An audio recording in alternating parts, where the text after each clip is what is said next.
You are 38. Dale is standing in your kitchen, the same chipped tile from 2011 under his feet, and he asks if you're okay, financially. He says it quiet, careful, like he's afraid of the answer, like he rehearsed it in the elevator on the way up. His eyes move around the room while he talks. The same secondhand table, the same window unit AC humming in July, and you can see him doing the math wrong.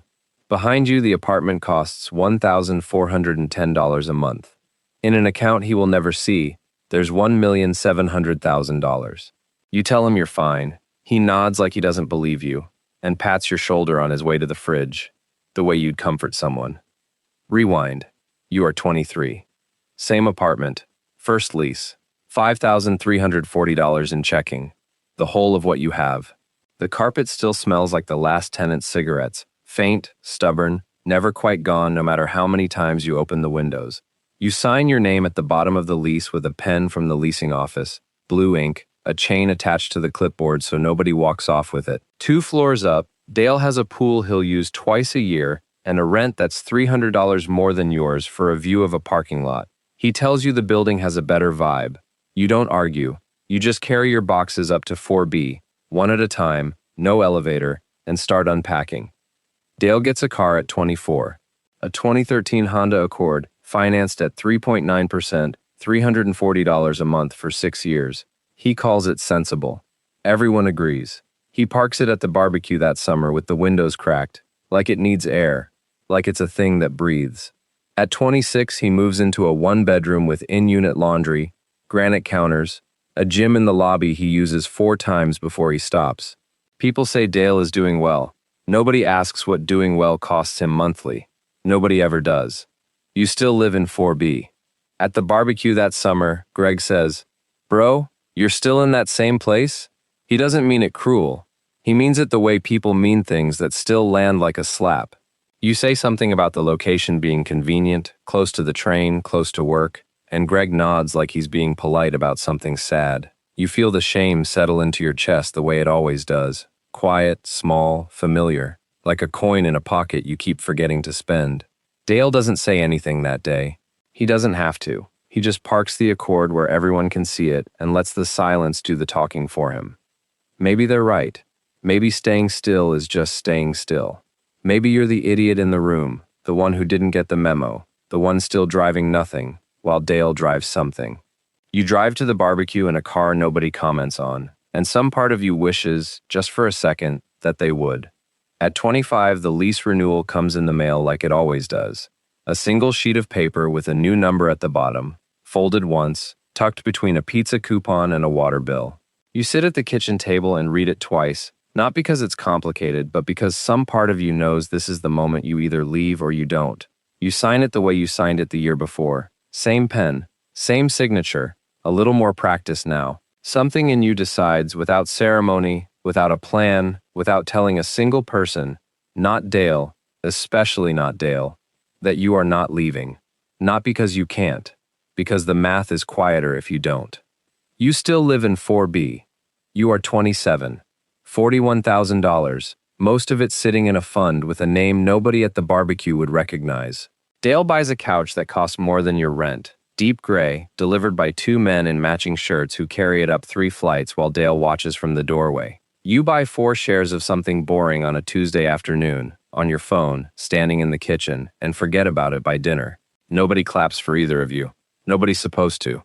You are 30. $118,000. Dale gets engaged in front of a waterfall he flew 4 hours to stand in front of. The ring photographed from 6 angles before anyone even says congratulations. At the engagement party, you wear the same jacket you wore at 25, and his fiancée asks, gentle, almost pitying, if you're doing all right, like she's checking a box. You say you're doing all right. You still live in 4B. You are 33, $310,000. The lease renewal arrives with a $60 bump, and you barely register it. Sign it standing at the counter with a grocery bag still hanging off your wrist. That same month, Dale refinances his mortgage and calls it a win. Tells everyone at dinner how much he's saving, how smart the move was, how his guy at the bank told him this was the play. Nobody does the math on what saving costs over 30 years. You do, silently, on your phone, under the table, and say nothing. You are 34. $460,000. Dale's fiancée becomes his wife in a backyard with string lights and a rented arch. You give a card, not a check, because a check would ask questions you don't want asked. Dale hugs you at the reception and says, only half joking, that you need to treat yourself sometime. You say maybe. You still live in 4B. You are 35, $640,000. Dale posts 4 photos from Turks and Caicos, blue water, a drink with an umbrella, a caption about earning it. You transfer $2,000 into an account you check maybe once a season, an automatic transfer that happens on the 3rd of every month whether you notice or not. You still live in 4B. The doubt doesn't go away at 35, it just gets quieter, background noise instead of a siren. Maybe this is what losing looks like from the inside. Maybe winning is supposed to look like Turks and Caicos and you got the wrong instructions. You are 36. It's 11:40 on a Tuesday night. The microwave clock in your kitchen, the same microwave since 2019, glows green in the dark. You're sitting at the counter with your laptop open to a brokerage account down 14% in a month that felt like it would never end. The number on the screen smaller than it was in January, smaller than it was last Tuesday, smaller by the hour it feels like. Your thumb hovers over a button that says, sell everything, move to cash. Dale texts you a photo of a new grill, stainless steel, 6 burners, captioned, finally treated myself. You don't answer. The cursor sits there. Your thumb sits there. The apartment is dead quiet except for the hum of the fridge and a car alarm 2 streets over that won't stop. You think about Greg at the barbecue. You think about the Accord. You think, for one long, ugly second, that maybe you've been wrong this whole time. Then you close the laptop instead. You don't sell. You don't celebrate not selling either. You just go to bed. You are 37. Tuesday, mid-afternoon, a browser tab open between emails. $1,003,000. This is what the crossing sounds like. Almost nothing. No music. No phone call. No one to tell. You close the tab and carry a laundry basket down 2 flights to the basement. Because 4B still doesn't have in-unit. Because you never moved. Because the number in the account and the number on your rent have nothing to do with each other, and never did. You don't feel anything dramatic. You feel calm, quiet, sure. You are 37, later that year. Rates climb. Dale's second refinance goes bad at the worst possible time. He doesn't say it outright. Dale never says things outright.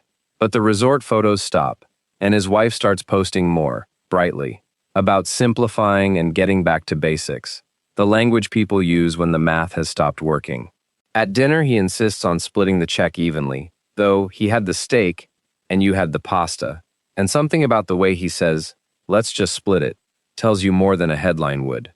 He sells the Accord that fall, buys something older, a 2016 Civic, tells everyone it's better on gas. Nobody asks the real reason. He is not ruined, he is not a cautionary tale. He is just tired in a way he wasn't before, tired in his shoulders, tired in the way he laughs, a half second too late at jokes now. Some nights, if you're honest, you envy how loudly he used to live. There was a kind of freedom in that too, the kind you never let yourself have, the freedom of not calculating everything before you said yes to it. You are 38 again, in the kitchen, Dale still waiting on an answer he already half expects. Here is the truth nobody says out loud. Looking poor bought you 15 years of nobody watching what you did with your money. Looking rich cost Dale 15 years of everybody watching what he did with his. Every car, every trip, every renovation photographed, cataloged, compared against. Freedom didn't arrive with an announcement. It didn't feel like Turks and Caicos. It felt like not having to explain yourself to anyone, including the person standing in your kitchen right now, holding a coffee mug, waiting for a number that would only complicate the thing he actually came here to ask about. You still live in 4B. You hand Dale a coffee in one of the same 2 mugs you've owned since 26. On the fridge behind him, held up by a magnet shaped like a state you've never visited, is the lease renewal that came last week. $1,610 now. Up from $1,410. Up from $1,050 the year you signed the first one at 23. You still live in 4B. It was never because you had to. Somewhere right now, someone is 38, standing in a kitchen that hasn't changed in 15 years, letting a friend worry about them, saying nothing, because the number that would end the worry was never the point. Maybe you're the one getting asked if you're okay. Maybe you're the one asking. Either way, there's a question underneath both. Whether the life that looks like winning is the one that's free, or just the one that's loud,